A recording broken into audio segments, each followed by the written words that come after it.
It might be different if we're thinking about saving the planet, we might be doing for our kids, but for a workplace, usually this is a little truism, but kind of working most of the time. Or it might be, might be just a short-term thinking, like consultants in a long-lasting company.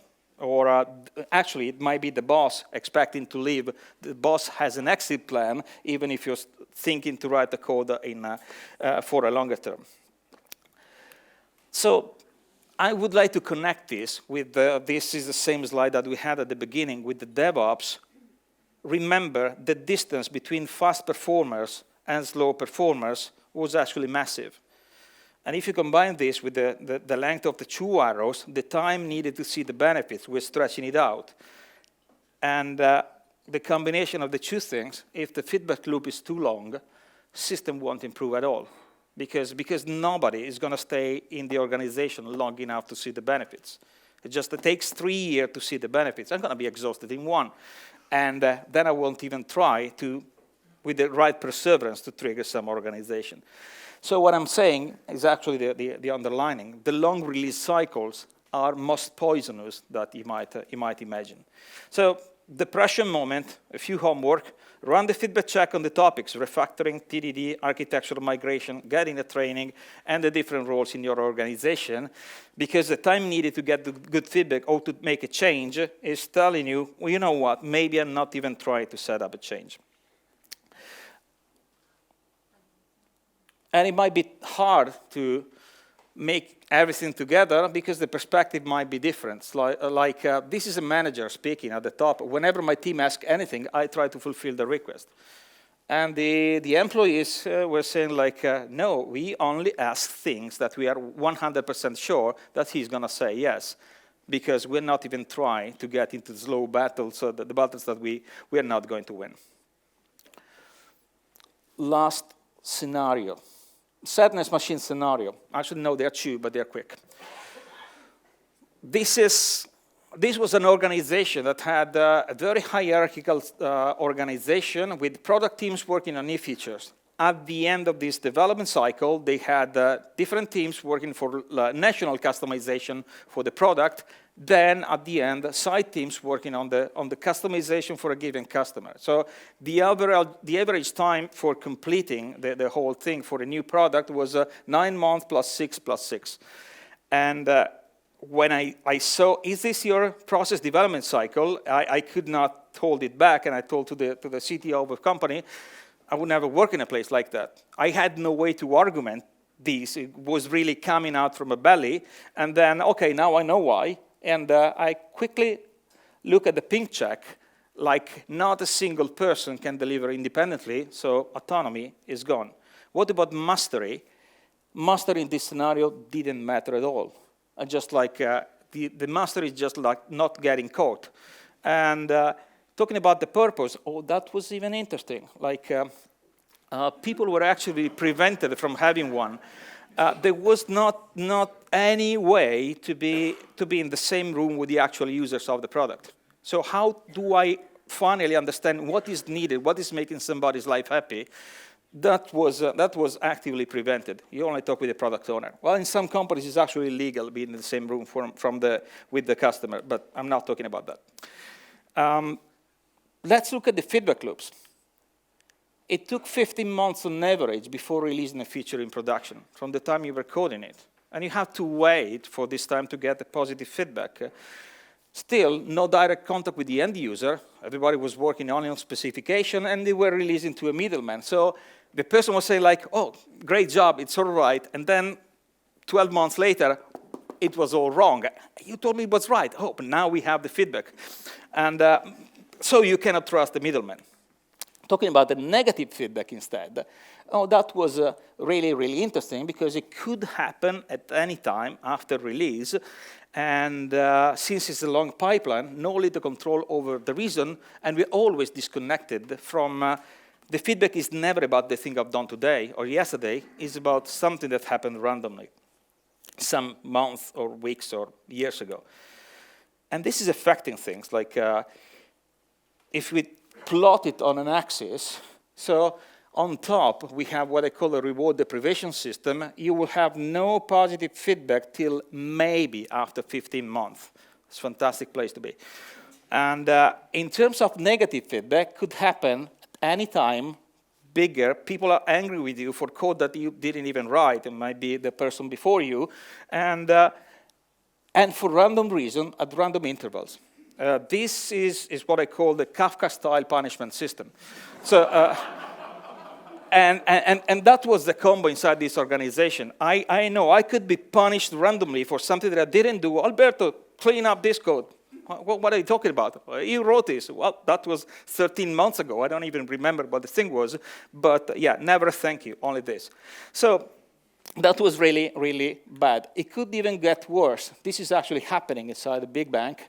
Microservices architecture, new service dependent on 12 external services. No way to negotiate it. Dependency is synchronous. And the external systems are unreliable, but the SLA is required for the service on top of them. And starting to smell like, bullshit sommelier. And the autonomy is gone at the mercy of a dozen enemies. Mastery looks like the real story was they never saw all the services up and running at the same time. And they were going to provide SLA level 99.999. And these other 12 bastards, they're never in the same place at the same time.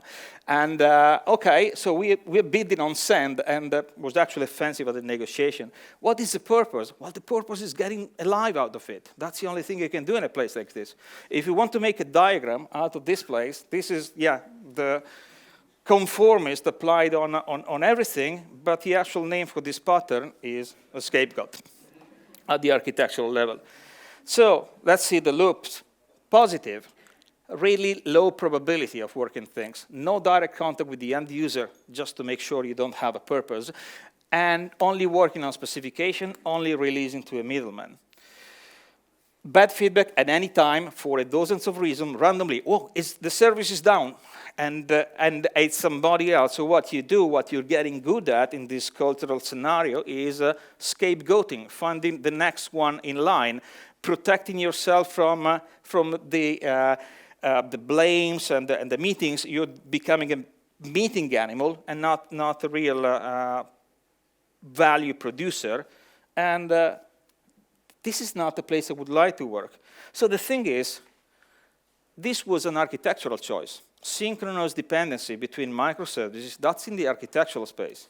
The actual result is fear. That's what you're designing for. So it's not something that happens on your recruitment interview, like this job will allow you to experience a continuous state, fear and guilt, not to mention frustration, and and despair too in a good moment. But this is actually what we have in given architecture. And it's not oh, that was a special case, we were unlucky, we had this special scenario. No, given architectures are creating dependencies which are constraining people to behave in a given way. And this is something that we have as software architect the responsibility of designing for.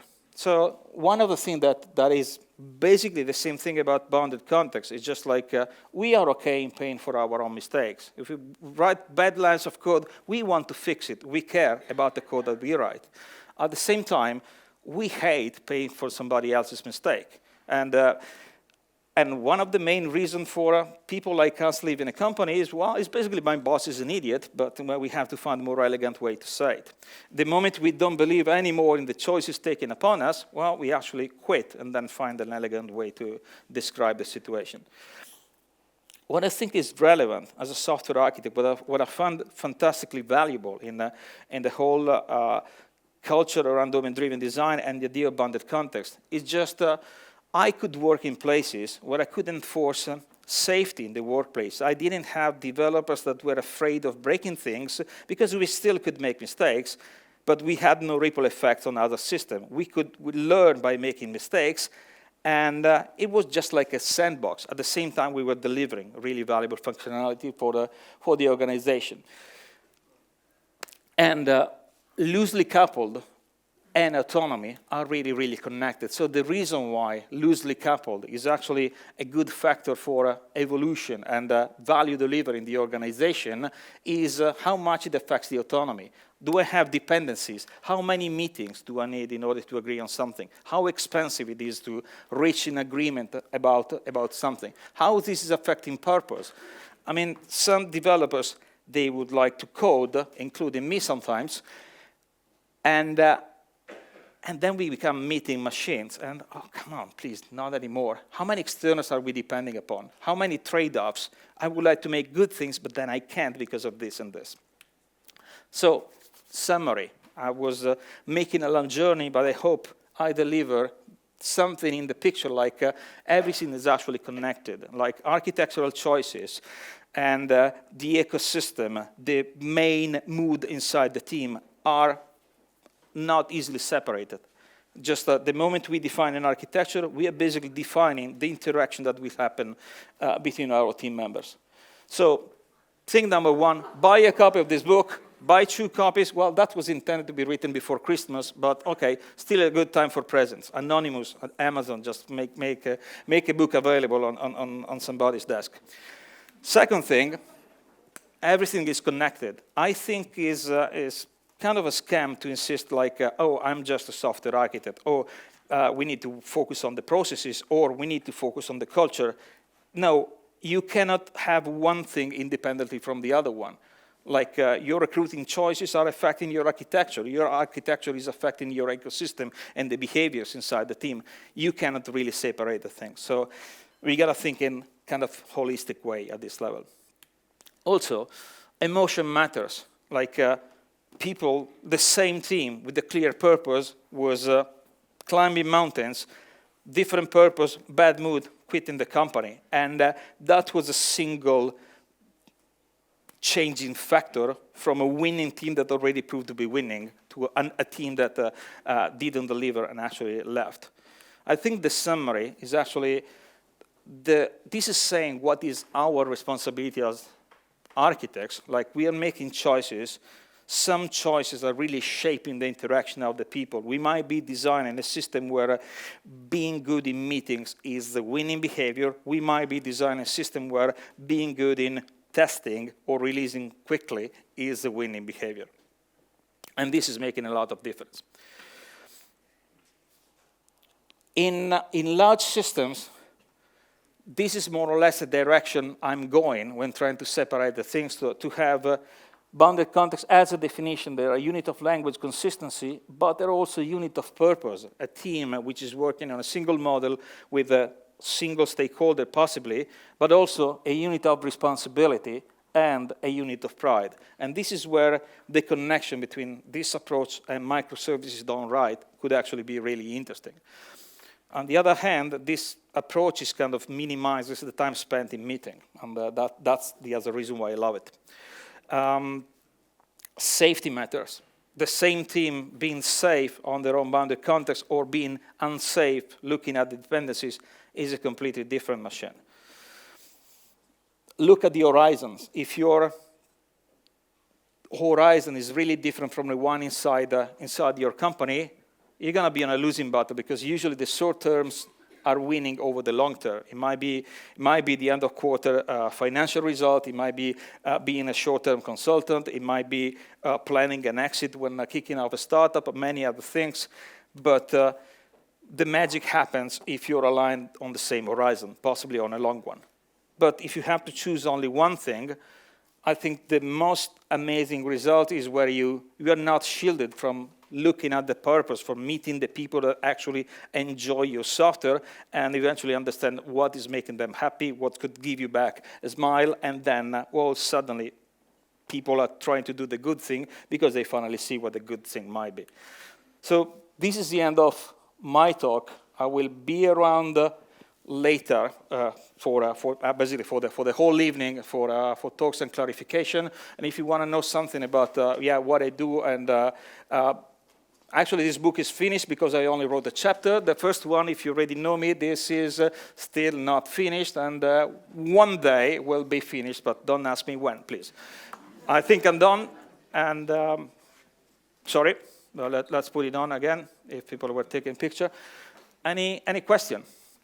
I think we have time for a couple of questions if you have one. Thank you.